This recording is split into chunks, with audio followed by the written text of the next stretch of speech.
नमस्कार, आप देख रहे हैं बिहार संवाददाता और मैं हूं आपके साथ आशुतोष। देखिए, बिहार में आए दिन रामचरितमानस पर कटाक्ष करते हुए लोग नजर आ रहे हैं। या धार्मिक उन्माद की अगर बात करेंगे तो क्या यहां से धार्मिक उन्माद की शुरुआत नहीं हो सकती है? क्या आप रामचरितमानस पर कटाक्ष करते हैं और उसके बाद जब हिंदू संगठन इस पर अपनी बातों को सामने रखता है तो आप कहते हैं कि धार्मिक उन्माद फैलाने का काम किया जा रहा है। अभी हाल में ही एक ऐसा दानापुर से विधायक हैं रितलाल यादव, उन्होंने अपनी बातों में साफ साफ तौर पे कहा कि रामचरितमानस जो है वो मस्जिद में बैठकर लिखी गई थी। अब ऐसे में हम आज भाजपा कार्यालय पहुंचे हैं और राकेश जी हमारे साथ उपस्थित हैं जो कि भाजपा के मीडिया प्रभारी का दायित्व तो निर्वहन करते हैं। राकेश जी, क्या कहिएगा इस पर? देखिए, आजकल बहुत आसान हो गया हिंदू और हिंदू धर्म और इसके अंतर्गत जो आते हैं, इससे जुड़े इसी परिवार से जो आते हैं, उनको अपने धर्म के प्रति इतनी नफरत है और इस राम कृष्ण और हमारे जो जितने भी आराध्य हैं उसके प्रति उनको गाली देने में, उनका खिलाफ करने में, उनके बारे में गलत सलत जानकारी देने में बड़ी मज़ा आता है। अरे बहुत हिम्मत है तो ज़रा दूसरे धर्म के बारे में भी कुछ बोल के दिखाओ। आपने कहीं पढ़ा है क्या कि रामचरितमानस मस्जिद में बैठ के लिखा है? वो कौन सा मस्जिद था? रामचरितमानस सब जानता है, तुलसीदास जी ने कहाँ बैठ के कहाँ लिखा है, वाल्मीकि जी ने कहाँ बैठ के कहाँ लिखा है, सबको पता है। अब रामचरितमानस के बारे में उस टाइप के लोग भी अगर कुछ टिप्पणी करने लगे तो दुर्भाग्य है। अब देखिए क्या है, उस पार्टी की में ऐसे ही लोग ही हैं। चंद्रशेखर जी विद्वान प्रोफेसर हैं, शिक्षा मंत्री हैं, उनको भी राम पर प्रश्न चिन्ह खड़ा करते हैं।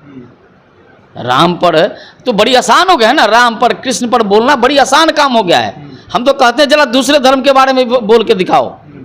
ये हिंदू को इतनी कमज़ोर क्यों समझो? और हिंदू कहने में तुमको ये शर्म आनी चाहिए।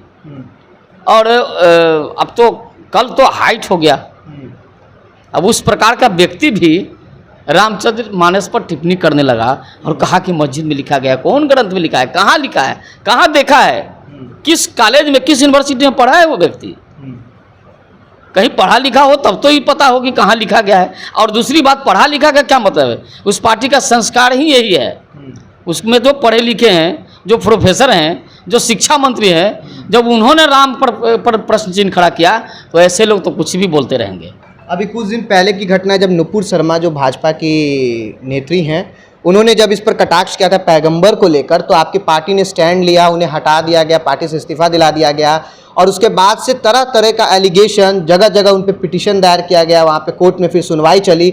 लेकिन क्या हिंदू धर्म का आहत यहाँ नहीं हो रहा है? भाई, हमारी पार्टी किसी धर्म के खिलाफ नहीं है, किसी मजहब के खिलाफ नहीं है और इस देश में सबको रहने का अधिकार है। हमारी पार्टी कभी भी इस तरह के बयान अगर कोई देता है तो उसको बढ़ावा नहीं देती है। गलती से ही सही अगर बयान दे दिया तो उस पर कार्रवाई होती है। भारतीय जनता पार्टी कभी भी इस तरह के लोगों का मनोबल बढ़ाने का काम नहीं करती है, लेकिन उस पार्टी में तो सम्मानित करने का काम होता है। भाई, तेजस्वी यादव जी को तो चंद्रशेखर जी पर कार्रवाई होनी चाहिए थी ना।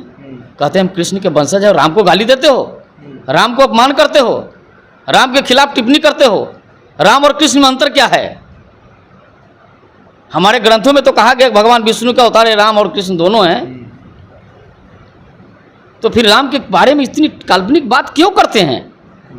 हमारे पूर्वजों ने बताया है, ग्रंथों ने बताया है, संस्कारों ने, संस्कृति ने, कॉलेज ने, यूनिवर्सिटी ने, गुरुजनों ने, सबों ने बताया है राम कौन थे, कृष्ण कौन थे। इसीलिए अब अजीब सी बात है, उस टाइप का दुर्दांत आदमी भी अब राम के बारे में, रामायण के बारे में, रामायण मस्जिद में लिखा गया, कौन से किताब में पढ़ा है? भाई, जरा बिहार की जनता को बताओ।